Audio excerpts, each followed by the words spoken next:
Hey guys, welcome back.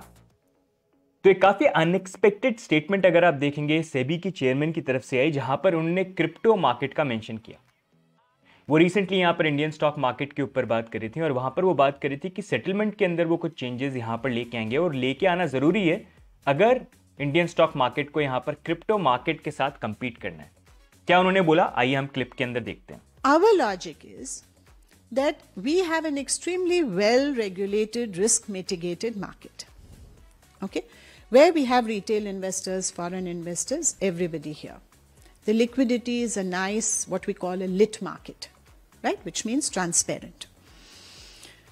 Now, if our well regulated market cannot compete with the crypto world, and cannot say we also offer you tokenization and instantaneous settlement, over the medium term, I won't even say long term, you should expect investors to move to a space where they are now, as I said, everybody wants instant everything, right? The whole generation is about instant everything.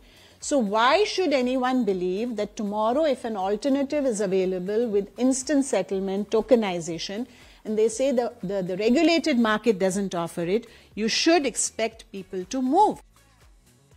तो उनका basically ये बोलना है कि आज की date में जिस तरह से चीज़ें चल रही हैं वहाँ पर सब कुछ इंस्टेंट होता है, लेकिन करेंटली स्टॉक मार्केट में देखेंगे तो T+1 का मेथड वो फॉलो करते हैं। उसका मतलब बेसिकली ये कि अगर आपने कुछ बाय कर रखा है और आप उसको सेल करते हैं तो वो जो अमाउंट है उसका सेटलमेंट नेक्स्ट डे होगा। मतलब आज अगर आपने कोई स्टॉक को सेल किया तो उसका अमाउंट जो है वो नेक्स्ट डे यहाँ पर प्रोसेस होगा। तो उसी मेथड को वो चेंज कर रहे हैं और यहाँ पर T0 को इंट्रोड्यूस कर रहे हैं। इसका मतलब ये है कि सेम डे सेटलमेंट होगा। आज ही अगर आपने कुछ सेल किया तो उसी दिन आपका सेटलमेंट जो है यहाँ पर हो जाएगा। एंड ये करने का रीज़न उनका बोलने का ये है कि अभी एक ऐसे टाइम पे हम जहाँ पर सारी चीज़ें इंस्टेंट होती हैं, तो वहाँ पर ये T+1 जो है एक दिन वेट करना पड़ता है, इस चीज़ को हमको फिक्स करना पड़ेगा। तो उसको हम T0 कर रहे हैं क्योंकि अभी अगर हम देखेंगे जब हमको ऐसे मार्केट देखने को मिल रहे हैं जहाँ पर क्रिप्टो स्पेस, जहाँ पर आप बाय सेल इंस्टेंटली कर सकते हो, वहाँ पर अगर हम T+1 को फॉलो करें तो हम थोड़े से आउटडेटेड यहाँ पर हो जाएंगे। एंड लोगों को जब इंस्टेंट चीज़ें चाहिए तो उनके लिए ये मार्केट्स और लुक्रेटिव होंगे। वो क्यों रहेंगे इस मार्केट के अंदर जहां पर उनको एक दिन वेट करना पड़ेगा, वो इन मार्केट्स के ऊपर मूव कर सकते हैं। तो यहां पर उन्होंने जो स्टेटमेंट दी उससे क्लियरली एक आइडिया मिलता है कि यहाँ पर सेबी भी काफी क्लोजली क्रिप्टो मार्केट को फॉलो कर रहे हैं and in a way thread भी वो कहीं ना कहीं फील कर रहे हैं कि क्रिप्टो मार्केट के अंदर कुछ चीजें हैं जिसके कारण बहुत सारे लोग स्टॉक मार्केट से यहाँ पर क्रिप्टो मार्केट के अंदर मूव कर सकते हैं। एंड इससे इन अ वे जब मैंने ये वीडियो भी देखा तो आई गॉट दिस फीलिंग कि आने वाले टाइम के अंदर हो सकता है कि पॉसिबली हमको इंडियन मार्केट के अंदर भी बिटकॉइन के जो ETF हैं वो देखने को मिल जाए।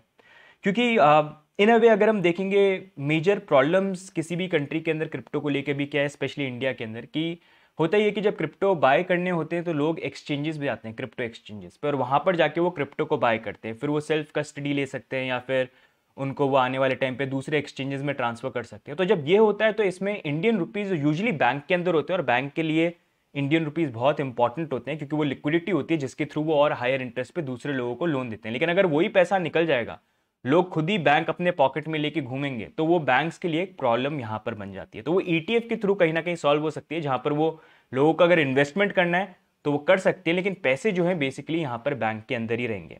एंड उसी को लेके अगर आप देखेंगे रिसेंटली यहाँ पर एक काफी बड़ी पार्टनरशिप हुई थी। पार्टनरशिप किसके बीच में हुई थी?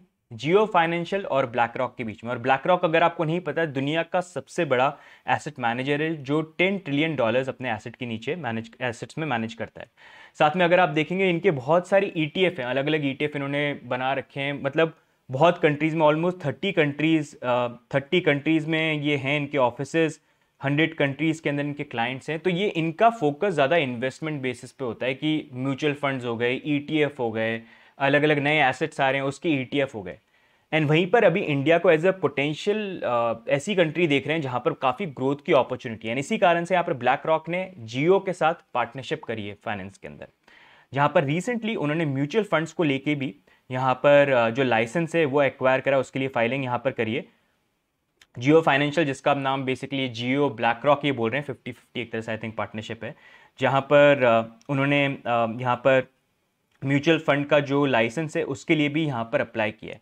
तो अभी ये रिसेंटली पार्टनरशिप हुई थी लास्ट ईयर के अंदर ही, एंड आने वाले टाइम पे ये बहुत ज़्यादा पॉसिबिलिटी हो सकती है कि हमको और ज़्यादा ब्लैक रॉक की तरफ से, क्योंकि ब्लैक रॉक का मेन काम क्या है, ETF या म्यूचुअल फंड्स के अंदर इन्वेस्टमेंट के प्रोडक्ट्स जो है वो ऑफर करना। अब इंडिया में वो जियो के साथ अपना और क्लाइंट बेस जो उसको बढ़ाना चाहते हैं, और इन्वेस्टर्स जो हैं उनको अपने साथ वो लेके आना चाहते हैं। तो वहां पर उन इन्वेस्टर्स के लिए प्रोडक्ट लाना यहाँ पर इन्हीं का काम होगा। तो यहाँ पर इनके पास इनका इनका काम ही है, इनका बिजनेस ही है कि ETF और ऐसे प्रोडक्ट जो हैं ये लोगों के लिए लेके आए। तो यहाँ पर इंडिया अगर आप देखोगे, इंडिया आज की डेट में एक ऐसा मार्केट है जो क्रिप्टो अडॉप्शन के अंदर नंबर 1 के अंदर आता है। मतलब बहुत लोग जो हैं इंडिया के अंदर क्रिप्टो को ट्रेड करते हैं, होल्ड करते हैं, पॉपुलेशन भी तो खूब है अपनी। तो वहीं पर इंडिया एक बहुत लुक्रेटिव मार्केट बन जाता है, जहां पर अभी लोग जो हैं वो एक्सचेंजेस को यूज करते हैं, बाहर के एक्सचेंजेस को यूज करते हैं।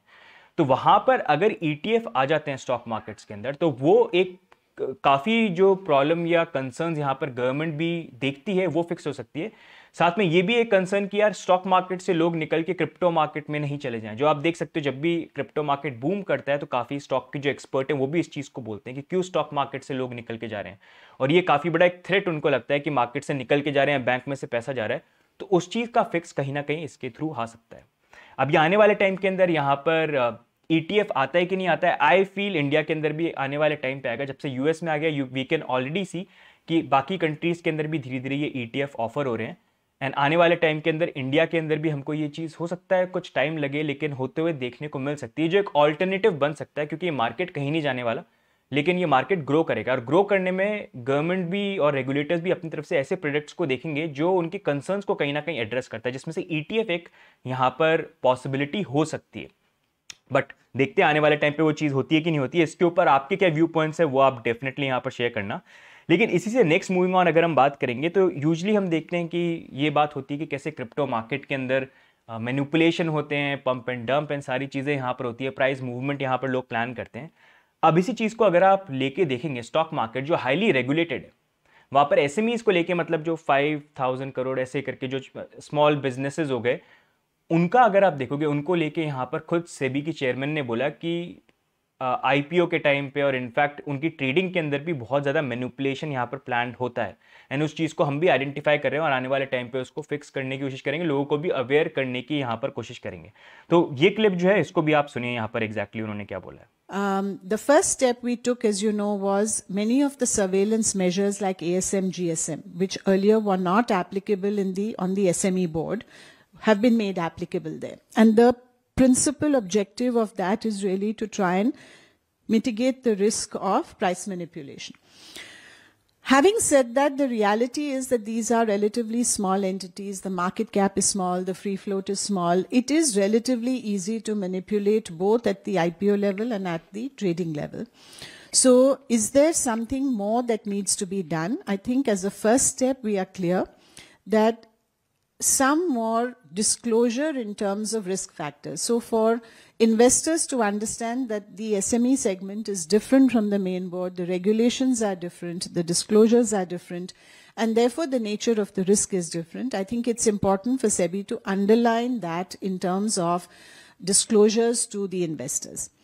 The second is in terms of actual price manipulation, both at the IPO level and at the trading level. We are working I would say to evidence that we do see the signs. As I've mentioned earlier in a press meet, that we have the technology to do it, so we are able to see certain patterns. However, as per our regulation, the way that we need to construct the entire case, we do need to take some time to do that in a robust manner. Fortunately, the market has given us the feedback and advised us on, what we can do in order to identify such cases and to deal with them. तो जैसा यहाँ पर आप देख सकते हैं, यहाँ पर सेबी की जो चेयरमैन है उन्होंने भी यहाँ पर ये बात बोली कि अगर आप देखेंगे स्मॉल कैप या मिड कैप वाले जो यहाँ पर स्टॉक्स हो गए, स्मॉल कैप हो गए अप टू 5,000 करोड़ जिनका यहाँ पर रहता है, एंड मिड कैप हो गए अप टू 20,000 करोड़, तो उसके अंदर भी आईपीओ और ट्रेडिंग के अंदर यहाँ पर मैनिपुलेशन होती है, और उन्होंने चीज़ें भी इंस्टेंसेस यहाँ पर देखे हैं, मतलब चीज़ें फाइंड आउट उन्होंने करी हैं।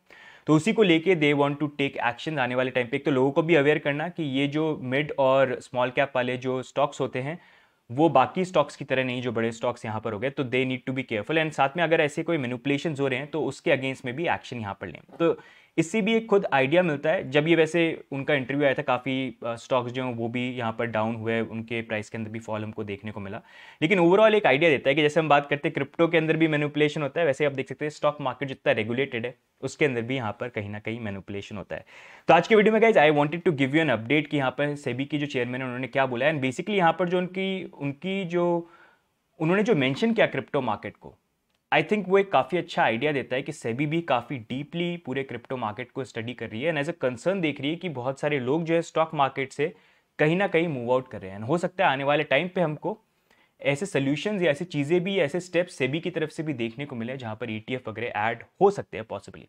अब क्या आपको लगता है कि ऐसा पॉसिबली हो सकता है? अगर होगा तो क्या आपको लगता है जियो और ब्लैक रॉक के बीच में ये चीज़ हो सकती है? आपको लगता है कोई और ये करेगा? Do let us know in the comments क्या व्यू पॉइंट्स हैं। अगर आपको ये वीडियो अच्छा लगा डू लाइक, डू सब्सक्राइब। बाकी मिलेंगे हम नेक्स्ट वीडियो के अंदर, तब तक के लिए bye and take care. See you guys, bye bye.